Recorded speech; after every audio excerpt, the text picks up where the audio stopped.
Hello, everyone, and welcome to our virtual talkback with the Lost Home Win Home team. And my name is Miller Susen. I'm the Education Director at Live Arts. We're going to be speaking with Shelby Marie Edwards, Ti Ames, and Ayanna Marcus. And we're really looking forward to the conversation. And thanks again for joining us.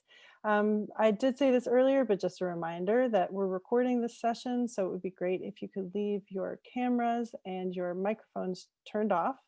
And if you have a question that comes up during the conversation, please feel free to add it to the event chat, and we'll be taking those questions live as time allows. So thanks again. And I think we'll get started if our panelists would like to turn their cameras on. That would be great. Hi. Hello. Hello.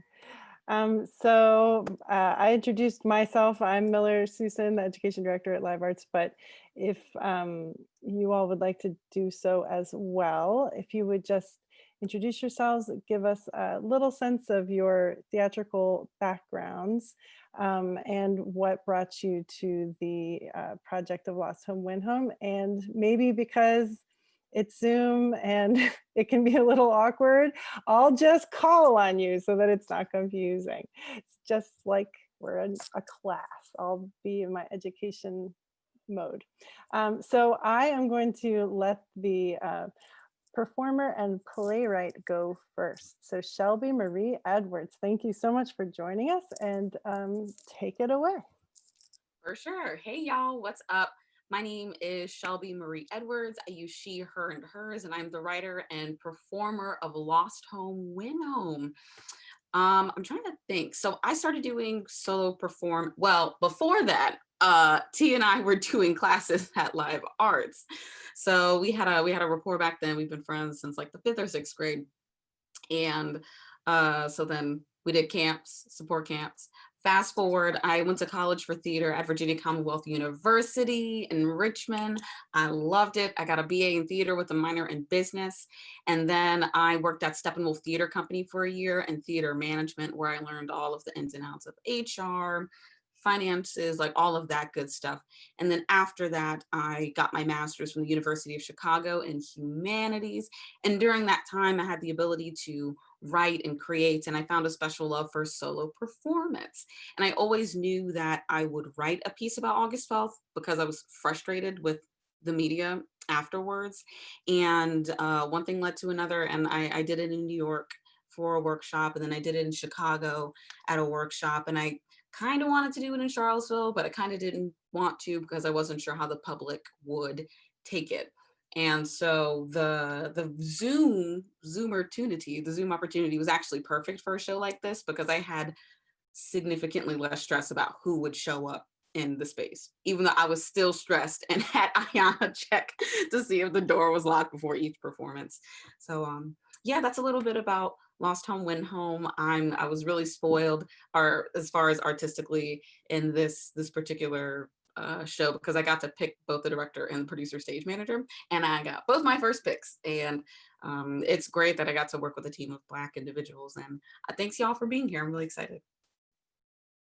Thank you so much, Shelby. I don't mean to smile and nod when you say like I was unsure of my physical safety. I realize I'm like, yeah, like no, that's not funny at all. But anyway, I'm so glad, as you say, that it was a silver lining of this pandemic theater time that we could control the space in a great way to allow you to feel safe and make a wonderful performance.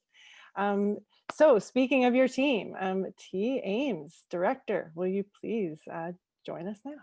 Yeah, hi everyone. My name is Ti Ames. I use they, them, theirs pronouns. I'm the director for Lost Home Win Home. Like Shelby said, we both grew up at Live Arts. I've been doing camps at Live Arts probably since I was like 9 years old. And kind of moving forward, I've directed a few things here in Charlottesville. I went to school in Oberlin College up in Ohio and got a double majored in Africana Studies and theater. I just like to say that I majored in Black theater, and I love that a lot because kind of figuring out how to meld those two worlds that automatically have a really great connection just because of who we are and how we operate in the world. It's really fun to kind of apply that to my current career or beginnings of career.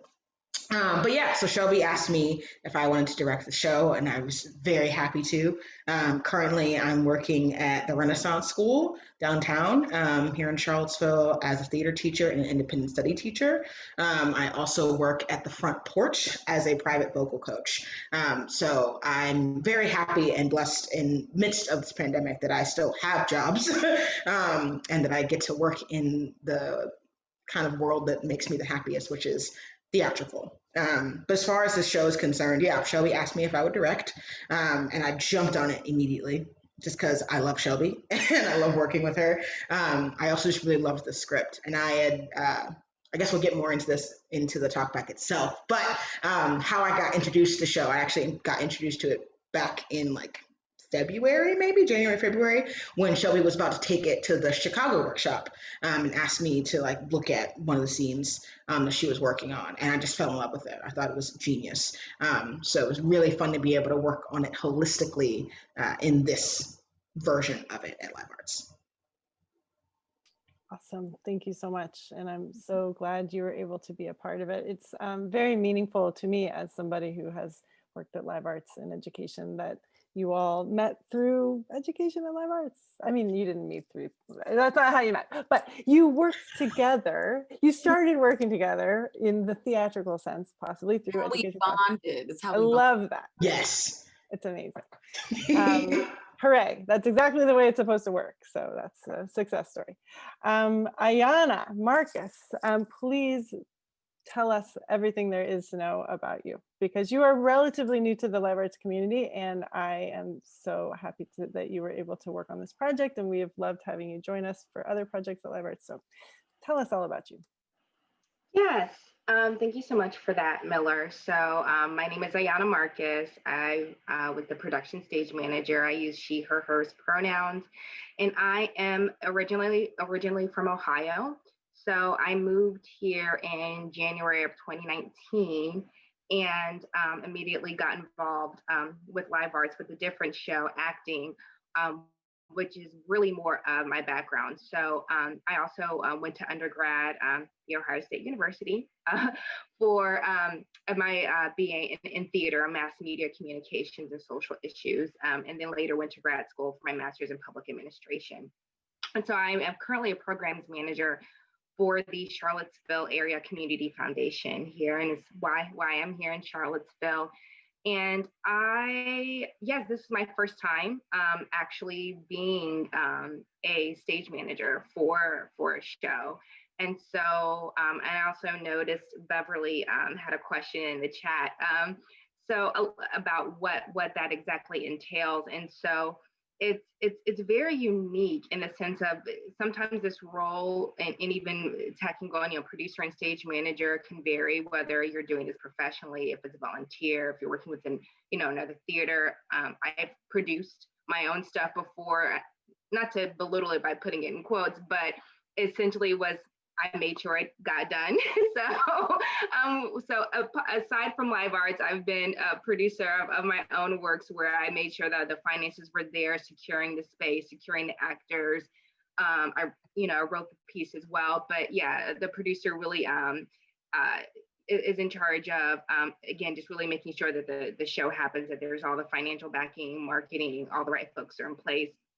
And the stage manager is the right-hand person to the director. So is there in all the production meetings, also in all the rehearsals, taking notes, in helping to really facilitate the direction of the play along with the director, because it comes to a certain point after all the rehearsals where we're running the show and the director's just watching, and the stage manager is the one who is calling, really running the show there. So I kind of like to think of it as like the glue that helps keep everything together. And so yeah, all that jazz. So yeah, I was just very excited to work in this capacity. It's a new role for me. And I also was introduced to Shelby's show briefly earlier this year. And I thought I really enjoyed it. It was just kind of like a stage reading of it. It wasn't full out. And so again, just happy to work with both of these amazing artists and see it fully come to life here firsthand. Well, I wanted to give you a chance to expand a teeny little bit on, as you were saying, like the producer and stage manager role are pretty different depending on the show. But I wanted, I want all three of you to speak to this clearly, but as long as Ayanna is already talking, can you talk a little bit about stage managing this kind of like a digital production with cameras? And you and T were actually part of the show because of the call and response element. That I thought was super brilliant and really added a lot to my experience watching it. Can you talk a little bit about like the unique challenges of stage managing a digital show in particular? Yes. And again, for my first time, it was a lovely introduction. And of course, T and Shelby, feel free to jump in. This was really, so I really appreciated the framework by which T as director established this, in that we are all in this together, whether it's, Shelby, T, or myself, and all of our voices are going to be heard. And it's a very like holistic Africana type of culture. And so throughout the process, T again often asked like, what were my ideas as we were trying to figure out how to block this with the camera angles and things like that. So it wasn't just me as stage manager helping to carry out some of the work, but what were my own thoughts and creative ideas. So we all, again, heavily Shelby and T, but we all contributed in thinking about how do we want the cameras to be set up, and what our different needs are. And of course, give a quick shout out to Liz here and the rest of the team at Live Arts for really facilitating the relationship with Lighthouse Studios. So they provided us with the 3 cameras and the 3 camera operators to do it. And so it was interesting. I'll again let T talk about what it was like to direct that, but just stage managing, having to understand a little bit about, not a little bit, but really understand like how the cameras worked, making sure everything was connected, sound checks were done. But I literally, Liz Howard and I literally had to, anytime we had to shift to a different camera, had to like click on, the accept camera feature within Zoom to make sure that the right angle was being broadcast at the right time. So yeah, it was a different, it's not where we can just record all the sound cues, all the, light cues and things. No, we all had to manually make sure that each cue was hit at the right time. So. And I mean, how did any of you learn how to do this? Do you know, like, how did you know how to do that? Did you just teach yourselves during the process? I think that's super wild and noteworthy. I mean, I feel like, I talked to you a little bit about this for the study guide, Miller, but I had never directed for anything like TV and film before, or yet at this point. And so it was really interesting because it technically still is live theater, right? I mean, Shelby's there doing this piece in rehearsal at Live Arts, like as she would if she were performing in front of a live audience in the room. And she was to a certain extent because we were her audience, but we also were her tech team. So it was intense. It was really intense because watching, I mean, I was operating lights back in a corner and Aiyana had 3 computers in front of her, all connected to different cameras, with the camera ops in front of those cameras to make sure everything's focused. Liz Howard was at another back table in charge of the webinar and helping Aiyana, like Aiyana was kind of describing, choose like which camera was on at what time. And when I tell you, watching their process, I was baffled. Like, lights is one thing, you hear your cue, you flip it, you do it, it's done.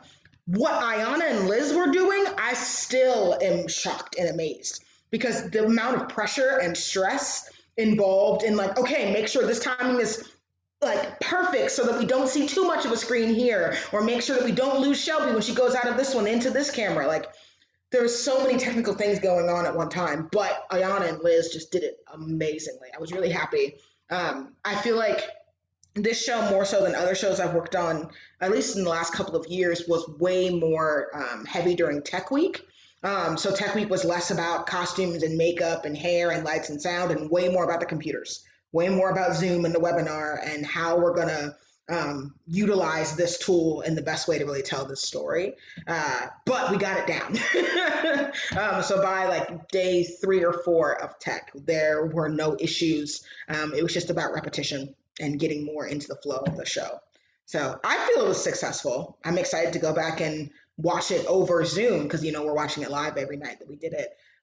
But from what I've heard, people thought that it worked really well over the online platform. So I'm definitely proud of it. I completely agree. I think there was so much, it was helpful to me. And if anyone who's watching, if you haven't read Ti's interview in the study guide, it gave me a really rooted understanding of all the elements that you brought to your direction. So it helped. I was watching it through that filter and I was really appreciating the art of what you were doing. But as you're saying, what Ayanna and Liz Howard were doing as well, I didn't expect there to be such beautiful choreography of the different shots and the different cameras. It worked together so beautifully and seamlessly. It was super impressive. But also, Shelby, can you please give us some sense of what it was like to make work under these circumstances? How distracting was it to have these technical elements on top of all the work that you, emotional and technical acting work that you have to bring to these performances? I think that the hardest part was not having the audience there to react, because that will influence what they want or what they need. Not that it's about them, but it'll that call and response just wasn't there. So we had to make it. Now that call and response was lit because what we had in the room was a call and response with the intended audience. The intended audience is young Black people. And of course, anybody can benefit from the show.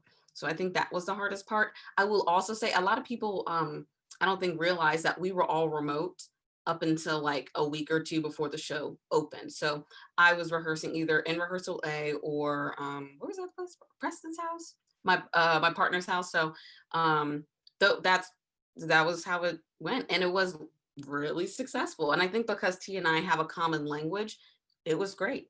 And Aiyana always on top of her stuff.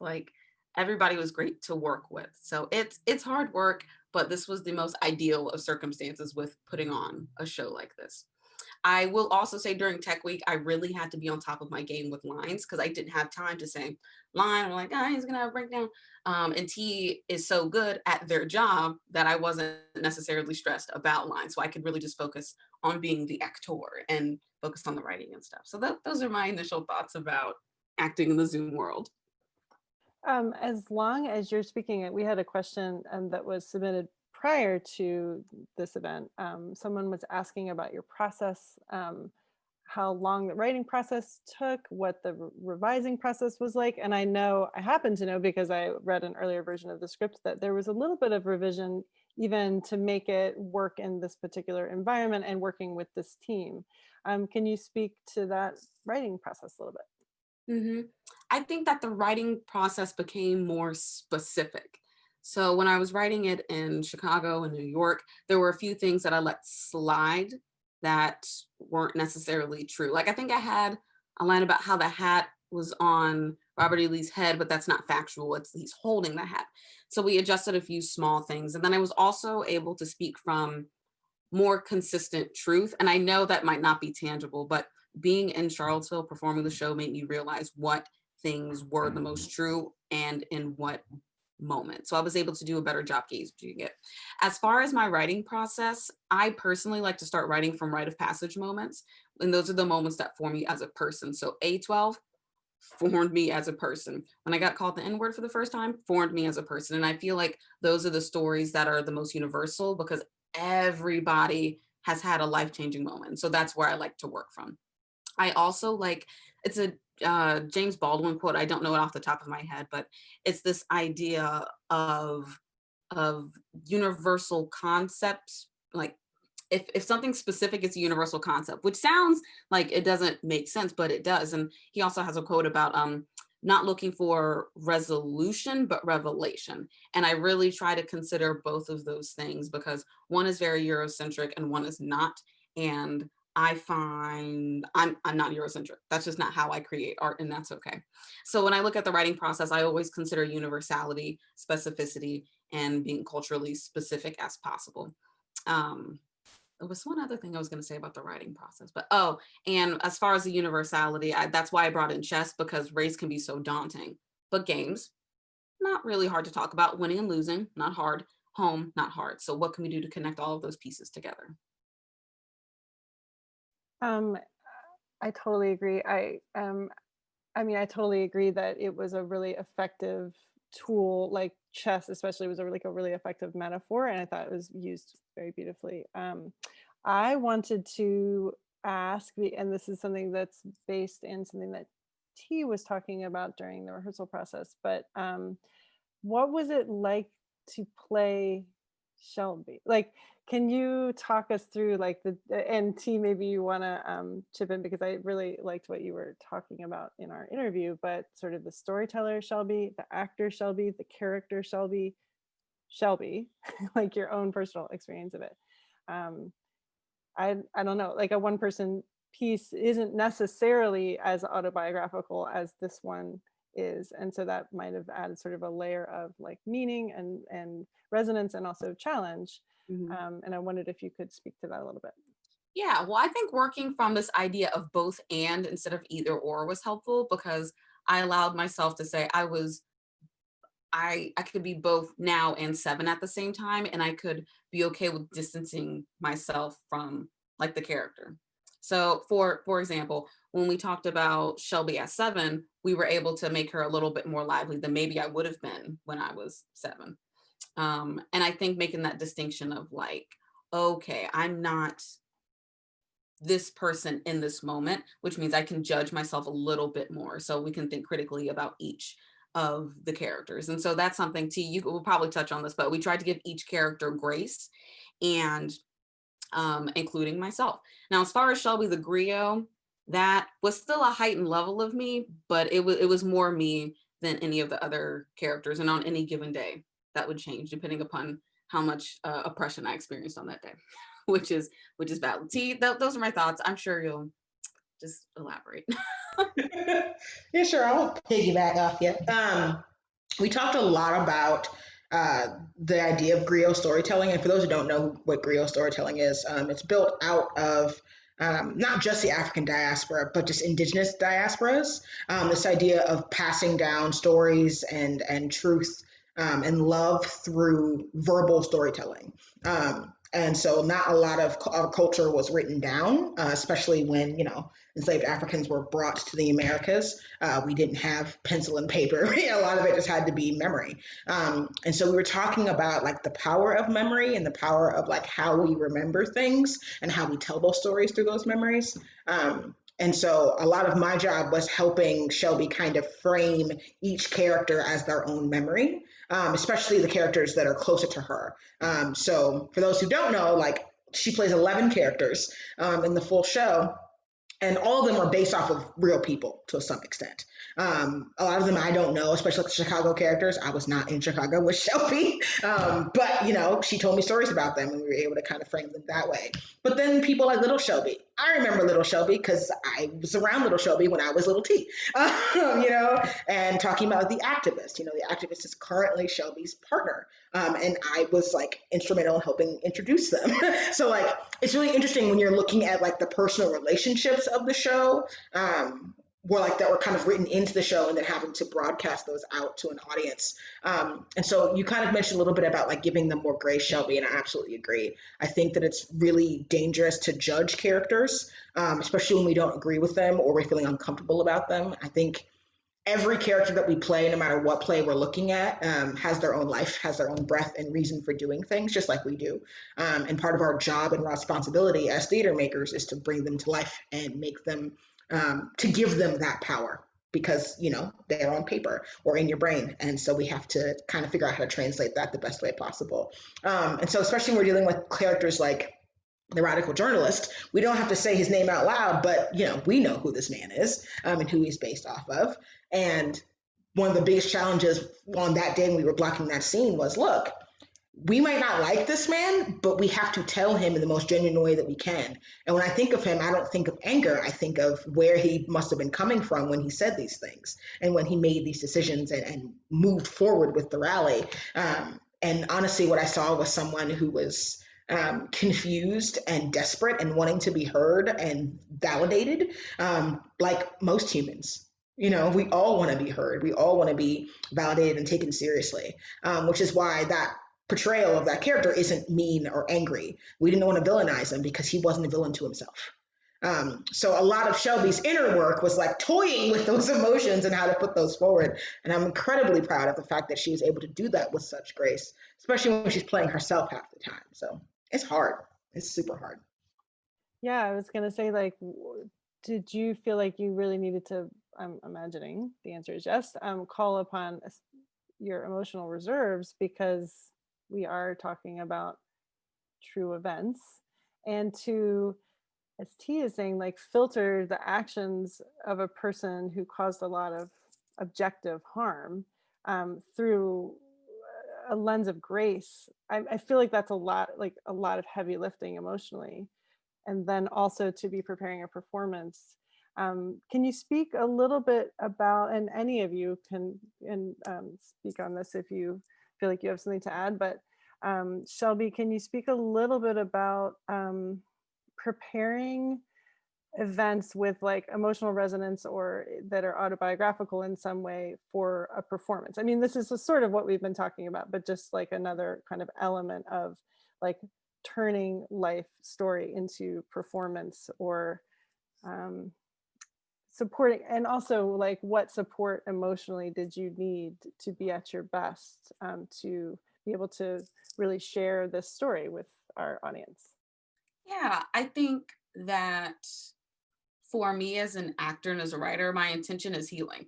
I know that there are a lot of plays and writers that are just like, I'm just gonna poke the bear and the audience has to do the work. No, I think that as a writer, I want to help the audience to heal. I want to help them get to that revelation.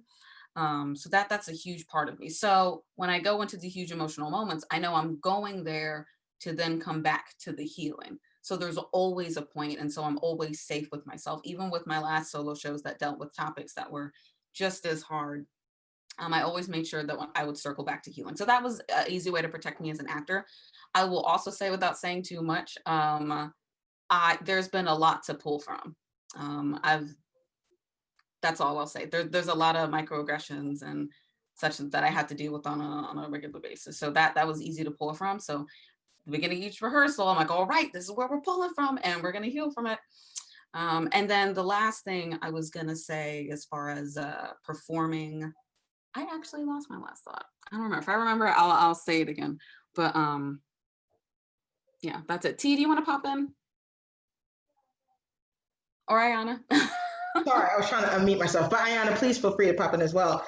I was just thinking about some of the characters that weren't necessarily based on real people that we just kind of pulled out of thin air.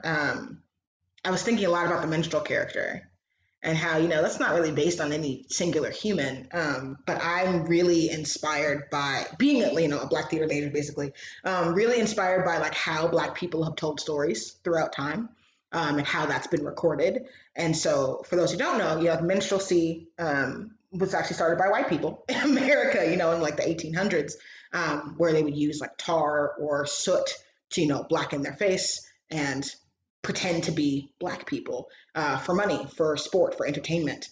And that was one of the first ways that Black people could perform in America as actors, was to literally soot their own faces and perform in blackface as Black people. And so we're talking about the performativity of that moment. And I remember when we first started talking about it, I was very cautious about how we had that conversation, because as a director, I feel it's my job to protect and empower my actors in the sense of like, let's go about this in a healthy way, but let's also not be afraid of uncomfortability. And so we were talking a lot about like, all right, so to be a minstrel character, what's the physicality like? What's the mindset of this person like, especially being Black and doing this?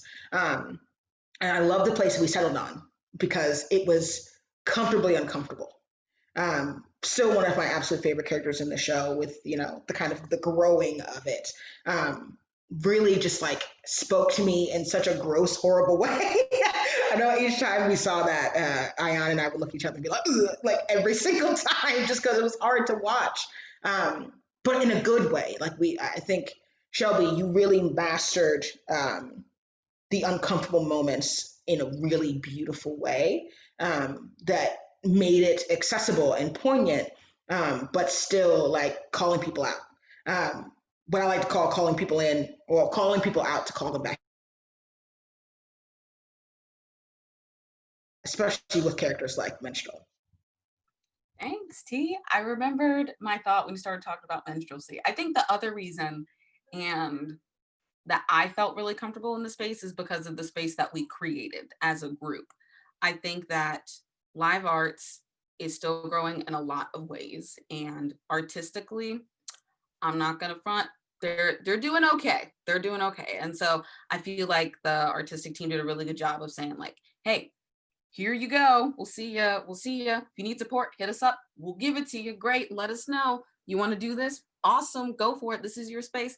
And so I felt artistically so validated the past couple of weeks. And it's been so good for like my emotional and like mental health. So I will say part of the reason this process, I was so comfortable doing it, is because I felt, artistically speaking, that I had the back of the institution, which was really, really refreshing. Aiyana, what was your experience like in sort of a like support role to kind of be part of a team member, like creating this safe space, and also contributing in this new role for you as sort of on the production side?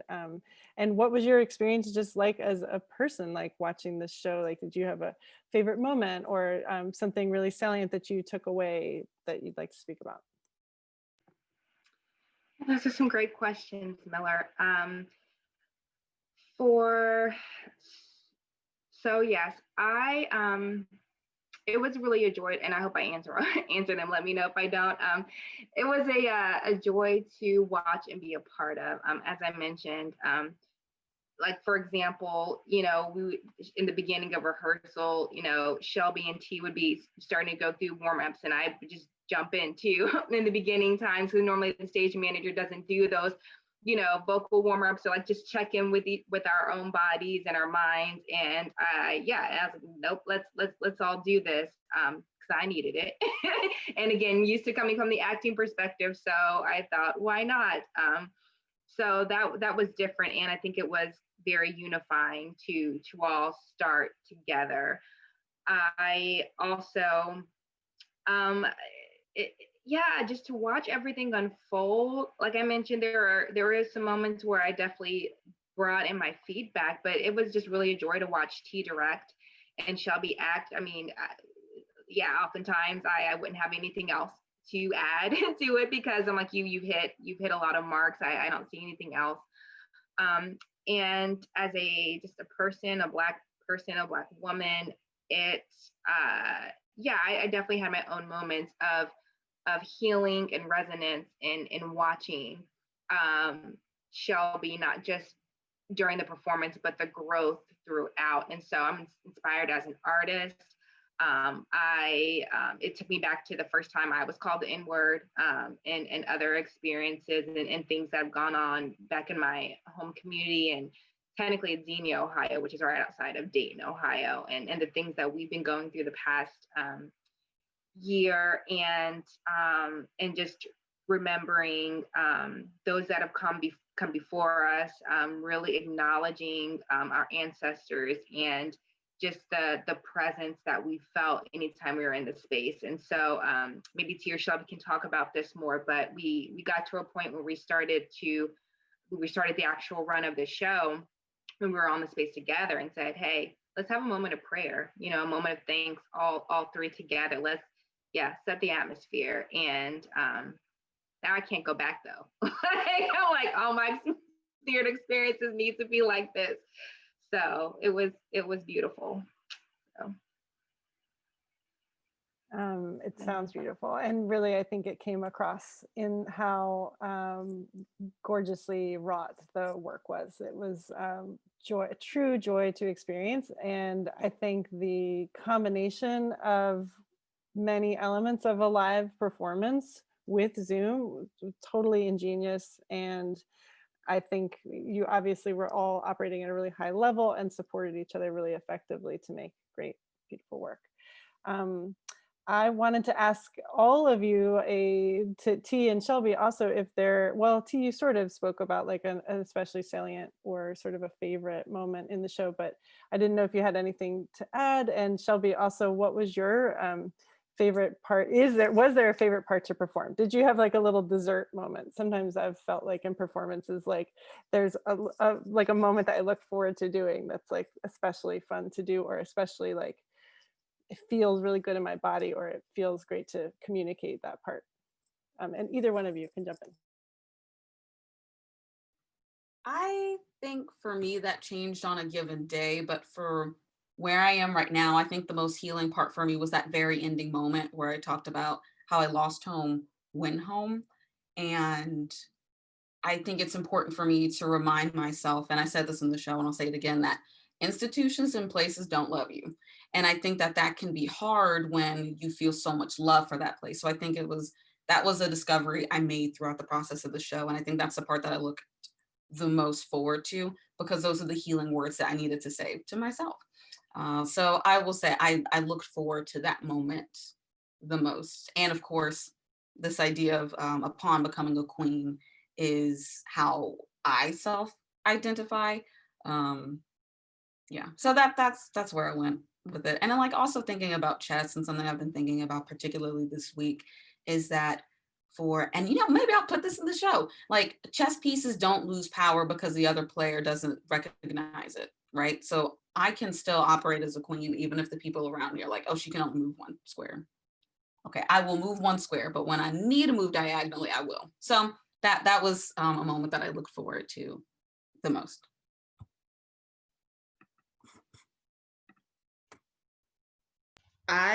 So two things. So the minstrel character is really fun for me just because like I'm just really proud of myself as a director for that moment. But my favorite moments in the show, other than that, I love little Shelby so much. I think just because I remember her very fondly. And so being able to see her a little bit more exaggerated, but not much, was always really fun. Especially the Thomas Jefferson was a racist. Like it's just, it was great every time. But I really love the ritual. And I remember when we first read the script, and we're talking about how we wanted to put this together. Shelby was like, "Do you have anything you want to add? Like, what are your thoughts so far?" And I was like, "I feel like we need to round this out." Like, I always believe ritual is a part of theater because I think theater is ritual. Ritual meaning that like there is a very clear, concise beginning, middle, and end that involves a community putting it together. And so I was like, we need a ritual for the show. Whether it's just me, you, and Aiyana praying like we did before the show, whether it's in the show itself, whatever it may be, something has to be a ritual. And then we realized pretty quickly that the whole show was a ritual. So for those who aren't really aware of what happened, the beginning of the show, right, when we first come in, you hear a snap and Shelby, slides out with the woo, and there's this whole random conversation about hand sanitizer. And I love when people are like, what is that about? Why'd you do that? And I was like, well, let me tell you. Because we talk a lot about with this group, especially with our production team, what it meant to be Black and to do this show in Charlottesville.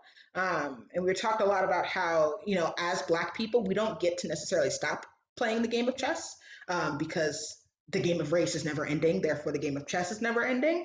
And so we kind of built on that, and I decided that I wanted the show to begin and end with the same ritual to really show this idea that it's never ending. And so you see Shelby go through this 40-minute long journey of pain and healing and playing this game. And you realize at the end that she doesn't get to stop, and that it just keeps going over and over and over again. So if that camera didn't cut out at the very end, she would have started the show right over again.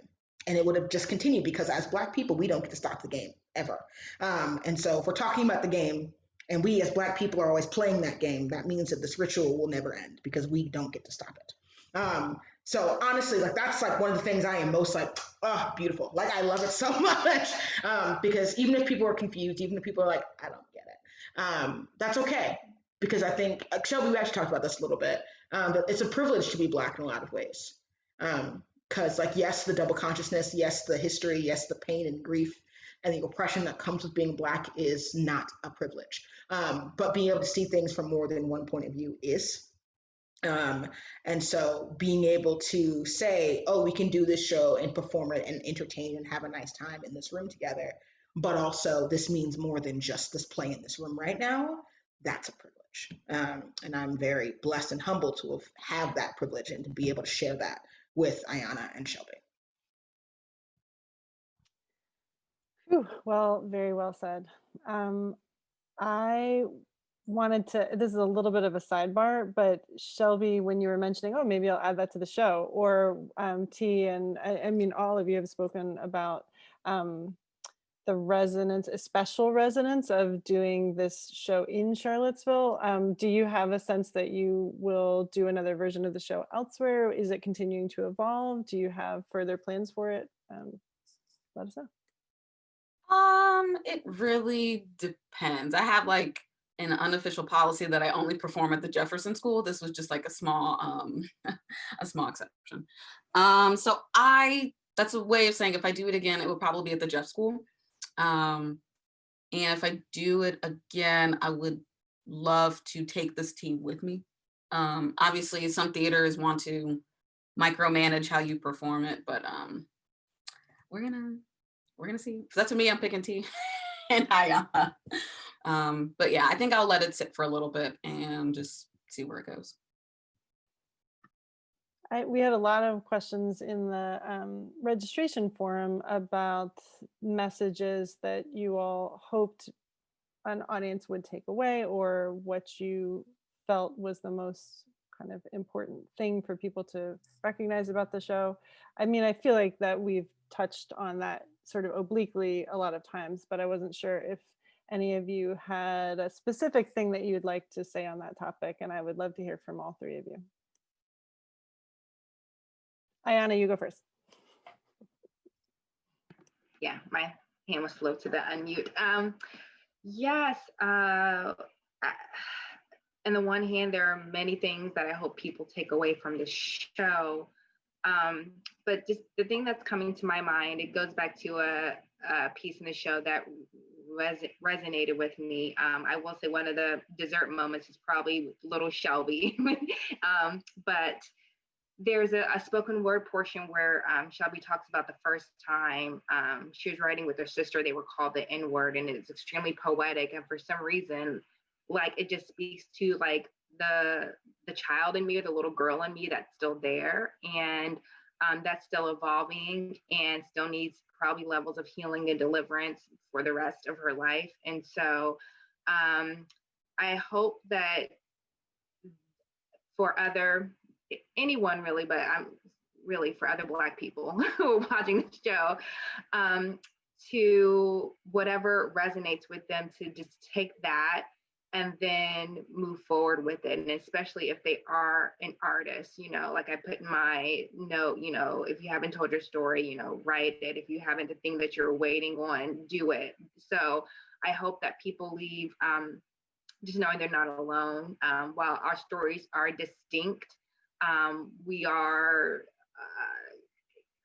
also part of the general narrative too around the history and past, present, and future really of Black people. And so I really hope that people see it and whatever inspires them, they take it and move forward,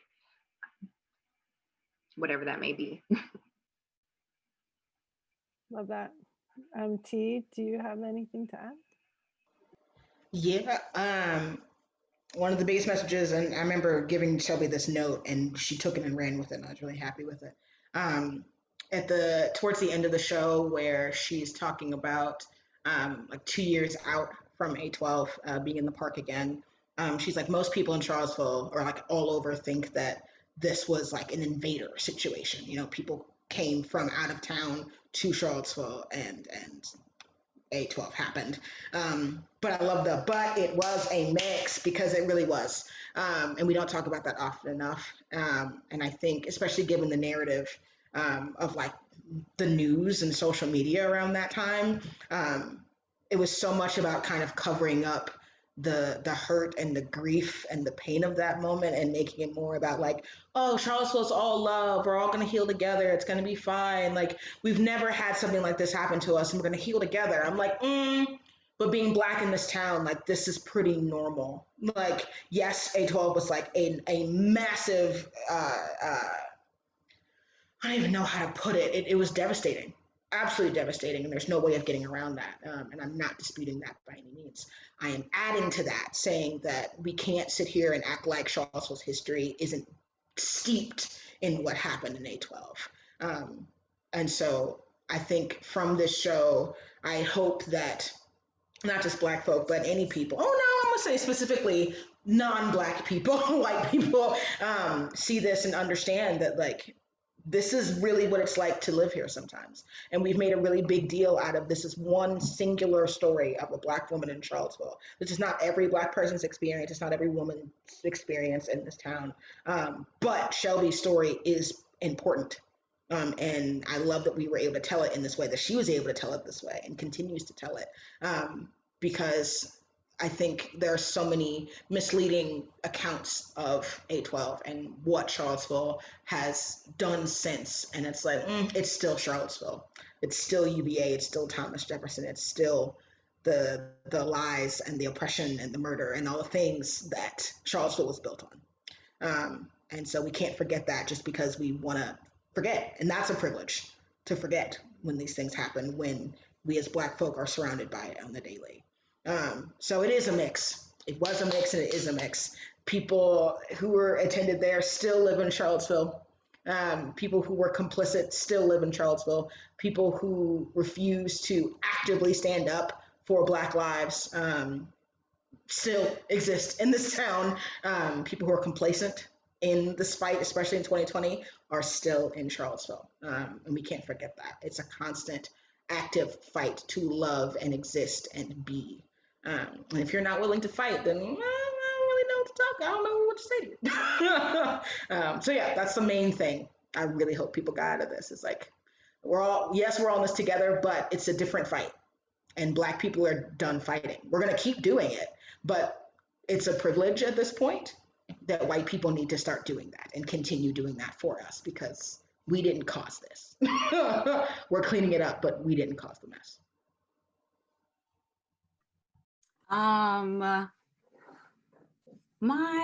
What is my takeaway? I mean, Ayanna and T, y'all said everything so perfectly. I think I'm just gonna ashe everything that T just said.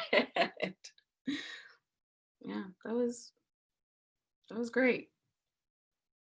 I definitely would just like to speak for myself and say I experienced it as a huge privilege to have this insight into, as you say, sure, like one Black woman's experience, but it was easy to, Shelby, you're just such a beautiful, charismatic performer. The show is so well crafted. The moments were super well defined and poignant. I just definitely got a lot out of my experience and felt like it was a real privilege to get to enjoy it. And thank you for sharing it with Live Arts and bringing it to our community. It was really, I do not take it lightly. So on behalf of me, thank you. On behalf of Live Arts, also thank you, but especially on behalf of me, because I can speak for myself. I'm gonna just check the chat. Oh, Beverly says, I know this sounds crazy, but what about performing the show at both places, 1 week at the Jefferson School, 1 week at Live Arts? Shelby, what do you think? I'm going to plead the fifth and say, Beverly, I will. I'm so sorry, but I can. Totally okay. Well, what else? What else would you all like to say that we have not gotten to yet? I'm pretty much through the list of prepared questions that I had, but I want to make sure that you have the opportunity to share any other thoughts, insights, elements, takeaways that you would like to. I just want to publicly say again, I am so thankful for Ti and Ayanna for making this such a beautiful process.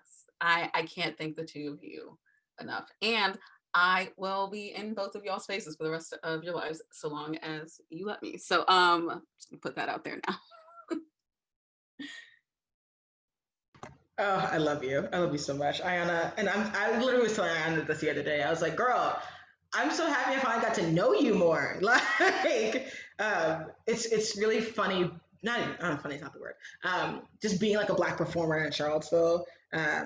We're kind of like, it's not even few and far between. It's just like, if you're not looking in the right places, you're not going to find us. And so like when we do find like, you know, when they say when two or three are gathered together in the presence, it's like, oh, here we are all together. You know, it's just like there's a magic there. There's a resonance that doesn't really exist other places. So I'm really happy to have worked with this team.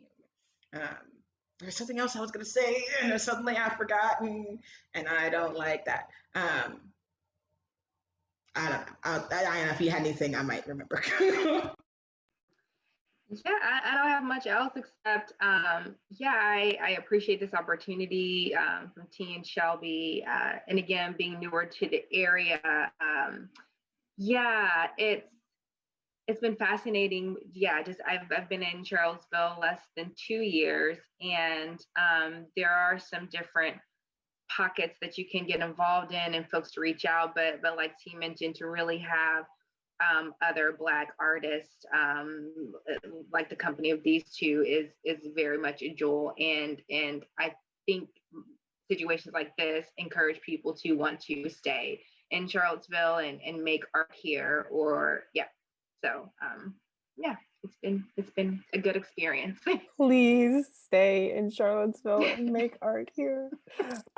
Hey, I wanted to quick before we completely wrap up, I wanted to give you the opportunity to speak about your beautiful shirts. If you had any, if they have special resonance or significance that the audience might not know about that you would like to mention, I would love to hear about it. Let me preface this by saying these are not Live Arts institutional shirts. I completely recognize that Live Arts moved in a different direction, and that is okay. But as I wanted to gift these shirts to the team,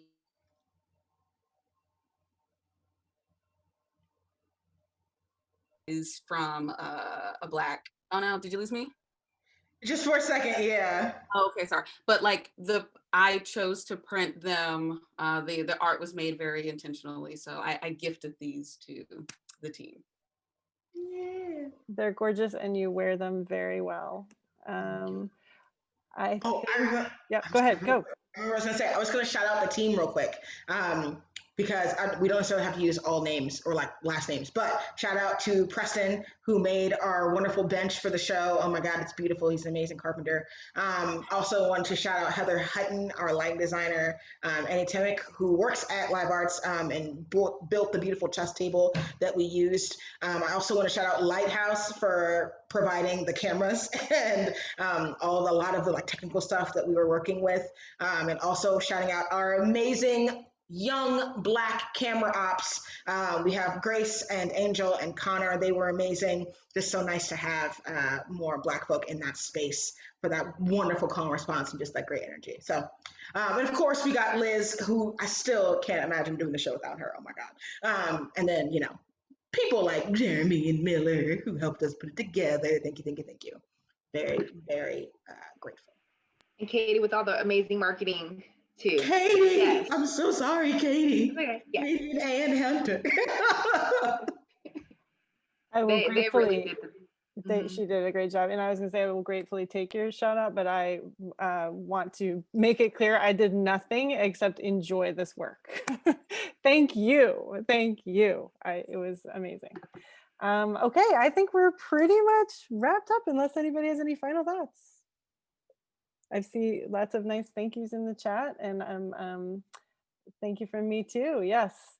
And okay, everyone, please go forth and enjoy so much the rest of your weekend. I want to say thanks again to this radiant, talented, amazing team that we were so lucky to have work at Live Arts. And a special thanks to Shelby Marie Edwards, performer and playwright extraordinaire and staff member extraordinaire. Okay, thank you all, and thanks for being here.